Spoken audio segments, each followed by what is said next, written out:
Imagine you're in a room with 99 other strangers, and there's a life-changing pile of cash on the line. What would you do to win? Now, this isn't just some thought experiment. It was a real and sometimes pretty brutal social experiment. And trust me, this was way more than just a game show. Yeah, this was a raw, unfiltered test of human behavior. The whole point was to see what happens when you strip away everything, your job, your status, your strength, and you're left with just one tool to survive, your ability to influence other people. So let's break down the setup. First, you've got 100 participants. All strangers, all there for one reason, to win that money. That's a big enough group for factions and drama to start, but small enough that every single person's actions can cause major ripples. And here's where it gets really wild. The organizers actually found one person for every single age, from a 1-year-old baby all the way up to a 100-year-old. So what you have is this tiny, perfect cross-section of an entire society all stuck in one room together. And the stakes? Oh, they were brutally high. Out of all 100 people, only one person was going to walk away with the prize. For everybody else, it was all for nothing, a complete zero-sum game. So you gotta get this. This was not a test of who's the strongest or who's the smartest in a book smarts kind of way. The whole thing was designed to test your social strategy. Could you build trust? Could you be strategic under pressure? Those were the skills that would decide who won. Okay, so the stage is set. The experiment begins, and the very first challenge, right out of the gate, immediately showed a huge crack in how this new little society was going to work. They were given a really simple command. 10 people have to voluntarily leave the game. It was a straightforward test of cooperation. You know, who's going to take one for the team? So, what do you think they did? Well, they did pretty much nothing. Nobody wanted to give up their shot. So first they stalled, then they started arguing. And then came the finger pointing. And who did they point at? The most vulnerable people in the room, of course. The little kids and the elderly. And because the group couldn't make that hard decision to cut 10 people, the system made the decision for them. A randomizer kicked in. And in this absolutely brutal twist, instead of 10 people leaving, 25 were eliminated on the spot. Just like that. And this right here, this is the first huge lesson from the whole experiment. When you avoid making a tough choice, the consequences are often way, way worse than the choice you were trying to duck in the first place.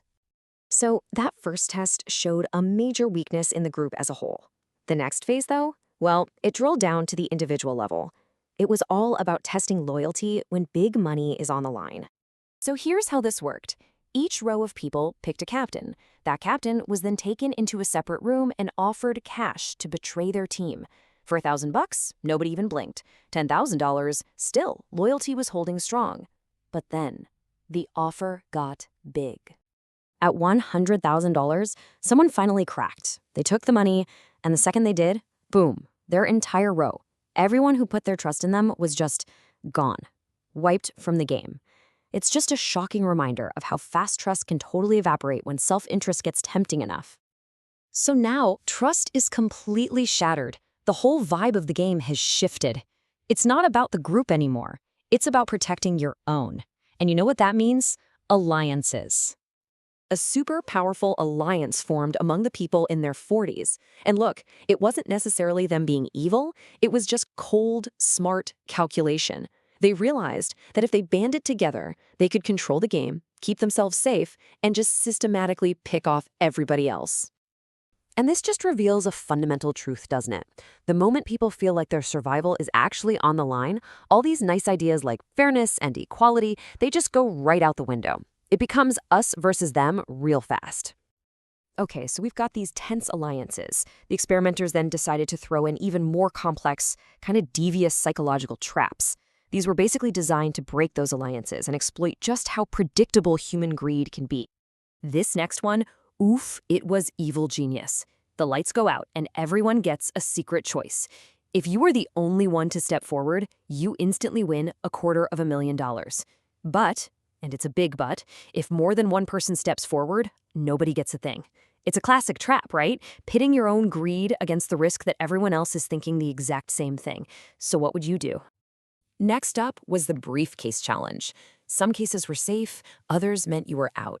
Players could steal cases, forcing them to lie, to bluff, to put pressure on each other. And the outcome? It was pretty stark. The people who were honest, they got eliminated. The ones who lied strategically, they survived. And just like that, we're at the end game. Only 5 people are left. The rules change one last time. It's not about eliminating people anymore. Now it's about choosing who actually deserves to win.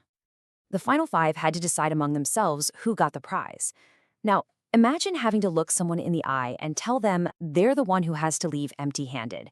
Nobody wanted that moral weight. So they came up with this clever solution: ranked choice voting. It wasn't really about being perfect. It was about spreading the blame so that no single person had to be the bad guy. So after all of the backstabbing, the alliances, the strategic lies, who do you think won?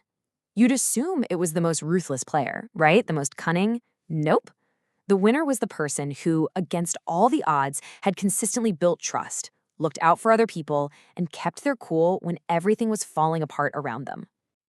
You know, when you really think about it, this whole experiment was just a miniature version of society. It showed that whether we're in a little box or out in the real world, our lives are this complicated dance of trust, control, and what we stand to gain.